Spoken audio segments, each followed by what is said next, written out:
Oh yeah, There you go. me too. Well, congratulations on the new EP that was released, was it last Friday, right? Yeah, last Friday. How did it go? Was it, does it feel good to put it out? Yeah, definitely. Like I mean, I'd never expected it to go as well as it did because I wrote the songs like 2 years ago. So it's been crazy. It seems that that's happening a lot, that folks are just releasing this stuff now, even though the songs are relatively old. Right. But I'm assuming that maybe people were just waiting for the pandemic to be over with, and now that they realize that it's kind of an ongoing thing, better get. Is that what happened with you? Yeah, definitely. I mean, we were shooting for kind of March, April, but then Yeah, it like that happened seemed like a exactly. bad idea then. So Man. So since you've written these songs probably 2 or 3 years previously, uh-huh. do they resound differently with you now that and where yeah, as opposed to if you'd Yeah, have put it out a year ago? Yeah. I think definitely. But then again, like imposter syndrome is just like something that's always with me and like comes out up a lot with me. So Right. I think there's still things I definitely still relate to, but it's just like I kind of like am able to look at things in a different light now. So Oh, that's good. So for folks who are watching this and maybe not familiar with what the imposter syndrome is, just give us a brief rundown for us, please. yeah, so it's basically just uh thinking of yourself as a fraud, like achieving something that you did like perfectly well and, had the ability to do, and then doubting your own efforts and so a lot of self-doubt and feelings of Yeah. fraud. Second thoughts and second guessing yourself, all that stuff, huh? Definitely. Oh boy. Yeah, sounds familiar. But anyway, so I was hoping since it's only 6 tracks on the EP, maybe we can just kind of touch on each one with the Yeah, time. definitely. That'd be kind of cool. So the first, it starts out with a song called "Don't Wander," I believe. And Mhm. before we get started on that, maybe just give a where were you recording and what was the environment like that you were recording? That actually was one that was all in my room, like in my Oh, great. apartment. Yeah. Yeah, that was probably the only record or the only song on the record Uh that huh. was like demo and done. It was basically the demo that made it onto the EP. Do you prefer to work by yourself, isolated, or do you prefer to work with other people? Yeah. Yeah, Yeah, you like it. I prefer to work isolated for sure. So quarantine hasn't been too hard on me, at least in that aspect. Okay. So what can you tell me about that song? Yeah, so that song, it kind of started around this guitar like environment that I built. That's like mainly how I work a lot, Yep. is just like creating an atmosphere with guitar and then yeah, creating a melody on top of it, and then Right. the lyrics kind of come last. Yeah. Yeah. And Yeah. speaking of guitar, the next track, "By the Banter," really Hmm. comes on strong with some distortion in there and whatever. Do you like Yeah. playing like that? Does it make you feel good? Yeah, definitely. I wanted to like bring it up a couple notches in that song and Uh-huh. have a fun one to play live. I think that this EP specifically, I was really wanting to create fun songs that were able or like felt powerful and fun to play live.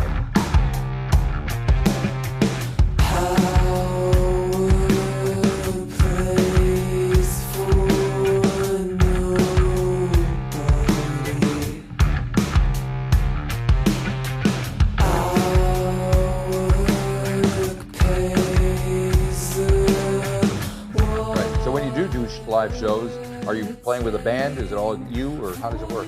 Yeah, with the band. Huh. Yeah, rock band kind of setup. Excellent. And what kind of folks come to see you? I don't know. Anyone, I guess.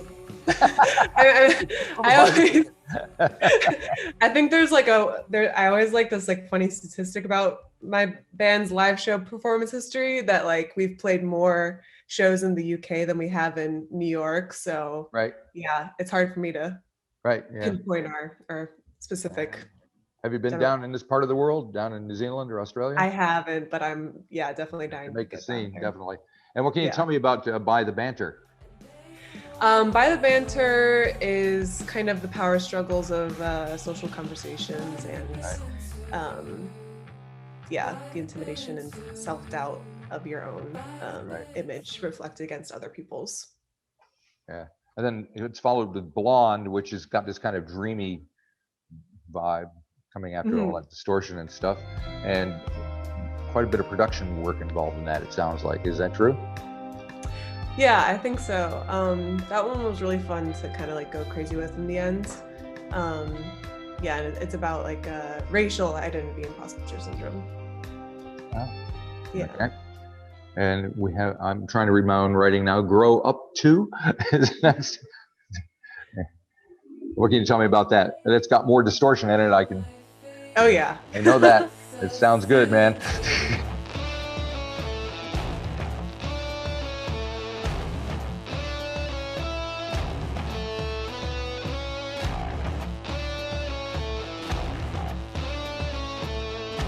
Yeah.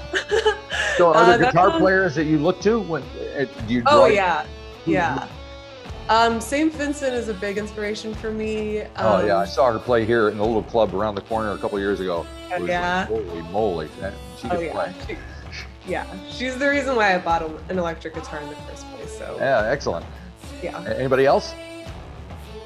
I really am liking Nilüfer Yanya lately. She's like a new artist out of the UK who's has a really like unique style that I really admire. Yeah. And how much time do you spend on your guitar playing? Like, are you practicing a lot, or you just play it when you need to? Or how do you? I guess it comes in waves. Like I think my like curiosity and interests are always kind of all over the place. So it's kind of whatever is something that I'm excited about that I like gravitate towards, whether that's like guitar or like synths or like production stuff. Yeah. Now the next song is Dark Side of the Party, Mm-hmm. which of course immediately makes me think of Pink Floyd because, you know, Yeah. guy in Pink Floyd. I think I caught a lyric in there. My religion has no witness. So I'm wondering what's on your mind on this one.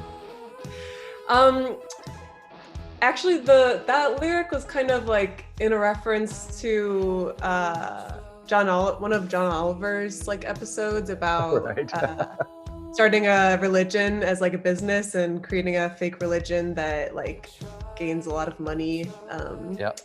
And so the song is kind of like the antithesis of imposter syndrome, like people who are like extremely confident and kind of unwilling to doubt themselves and surround themselves with people like yes people and like they're not as open to like others' perspectives. So that's kind of Do you know people like that?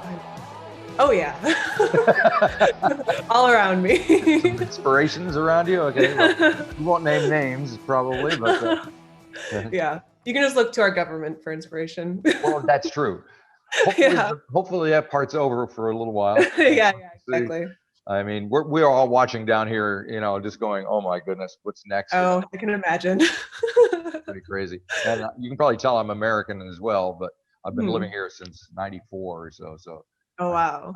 Distance, which is kind of good. Yeah. And then we're up to the last track, which is the title track, Imposter. So, oh, I just stepped on my cat's tail. Oh. Sorry. Oh, no. I didn't know she was there. Yeah. Take two, Imposter. What can you tell me about that? Imposter, that's a song that I kind of just go full on with imposter syndrome and kind of dissecting its presence inside of me.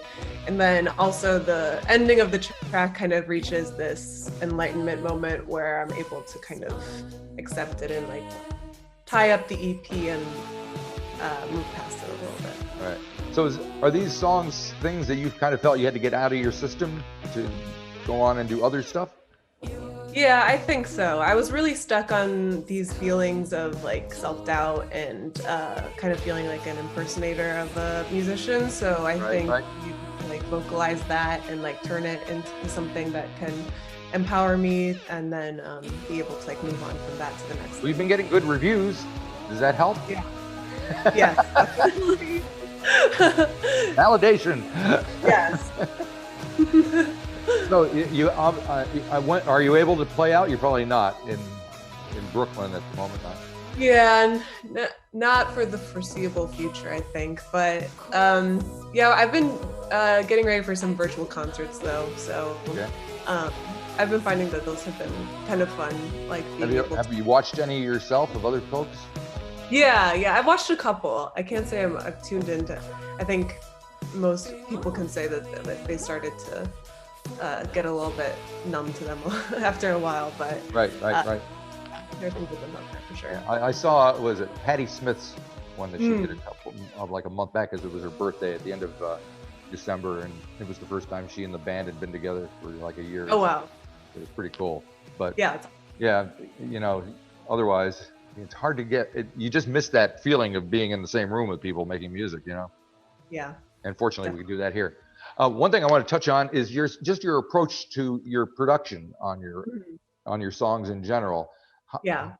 How do you, I assume when you start, there's the song, there's lyrics and a few chords, and that's off you go. So how do you mentally get to where we hear it here?